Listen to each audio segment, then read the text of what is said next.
The winter of 1874 came down on the high plains like a punishment from the heavens. A season so cruel that even the wolves stopped howling after dusk, their voices frozen somewhere between breath and moonlight. Miles from town, at the edge of a broken ridge the locals called Death's Spine, stood a lonely cabin built of rough-cut timber and stubbornness, owned by a cowboy named Carter Hale, a man carved out of silence and long miles, who had spent so many seasons alone that the wind itself seemed to greet him by name. That night the storm hit before sundown, rolling in, black and merciless, tearing snow from the ground like feathers torn from a live bird. Carter had just finished barring the door and adding the last chunk of mesquite to the fire when he heard it, a faint, uneven knock, one that didn't sound like it came from a man. For a moment he wondered if the storm itself was playing tricks on him. But the knock came again, weaker this time, like someone barely clinging to life. Carter grabbed his rifle out of instinct but yanked open the door with the other hand. Bracing for trouble, what he found instead made his breath freeze colder than the wind tearing at his coat. There, collapsed against the frame, was an Apache woman, barefoot, shivering violently, her dark hair wet and tangled with ice, her clothes thin and torn as if she'd been running through thorns for miles. Her lips were blue, her hands scraped raw, and she could barely lift her head to speak. "Cold, please," she whispered, each word cracking like brittle twigs. Her face was young but exhausted, and her eyes large, black, and burning with stubborn life met his with a mixture of fear and defiance. Carter knew what she was, a fugitive hunted by soldiers, or worse. Just letting her inside could cost him everything if anyone found out. But something in her look kept him from turning away, a silent plea that reached deeper than words, as if she wasn't begging him to let her in, but daring him to still be human in a world that kept forgetting how. Without another thought, Carter holstered the rifle and reached down, lifting her as gently as if she were carved from frozen glass. Her body was shockingly light, trembling uncontrollably as he carried her inside, and shut the door against them.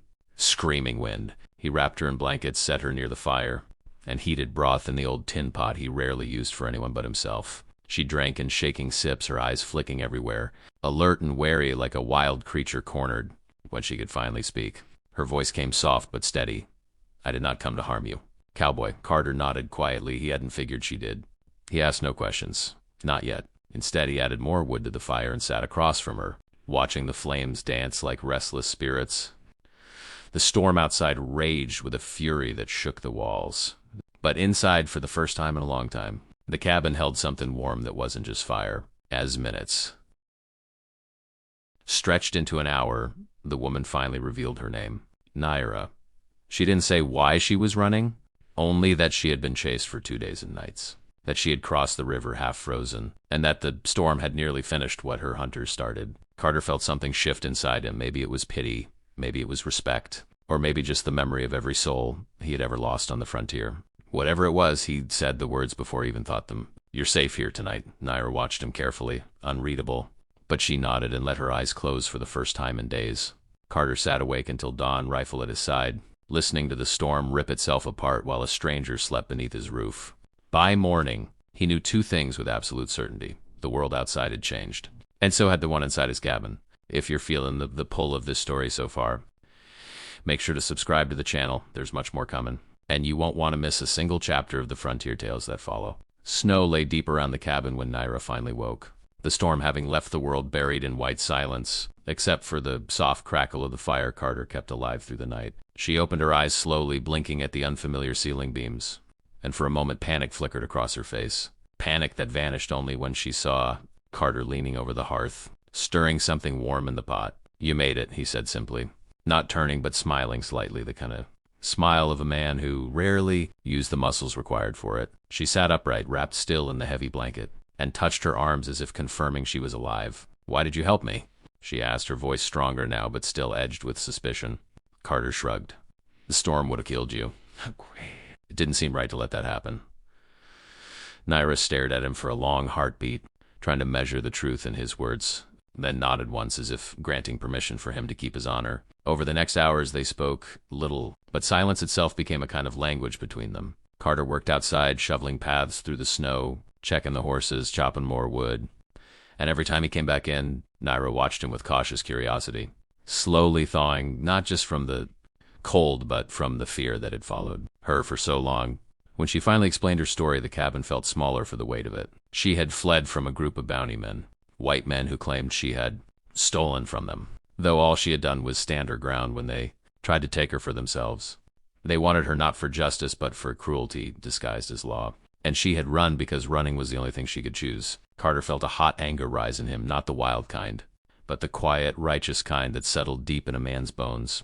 On the frontier, truths were simple. Someone was hunted, or someone was hunting.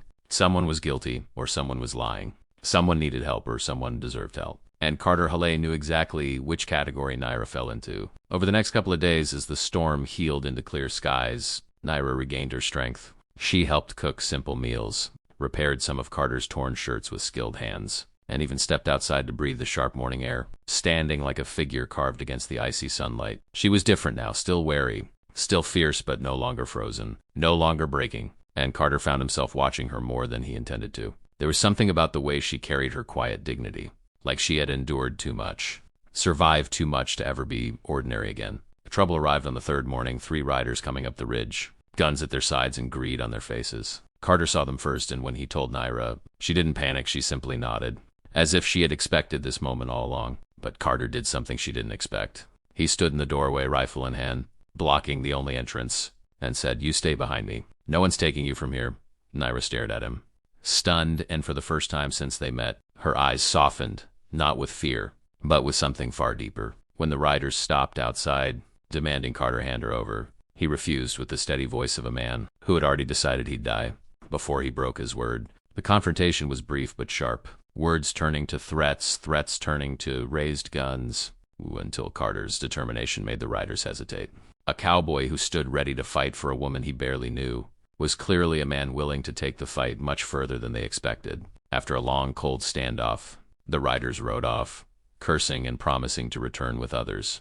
But Naira didn't look afraid. She looked at Carter with something close to awe. When the danger passed, she touched his arm gently, her voice barely more than breath. "You didn't have to do that," she said. "I know," Carter replied, meeting her gaze. "But some folks deserve a chance to live, not just survive." The silence between then wasn't fear or caution. It was a spark, a warmth that grew, slow and unspoken, but undeniable. Naira smiled faintly, the first real smile he had seen from her.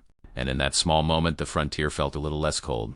That night, as she sat near the fire and Carter sat beside her, their shadows danced across the cabin walls like two souls, learning how to share the same space. Outside, the world was still harsh, still dangerous, but inside, something human and maybe even something hopeful was beginning to take root. If you want to hear where their journey goes next, make sure to subscribe to the channel. Every chapter ahead is even more powerful, and your support helps keep these frontier stories alive.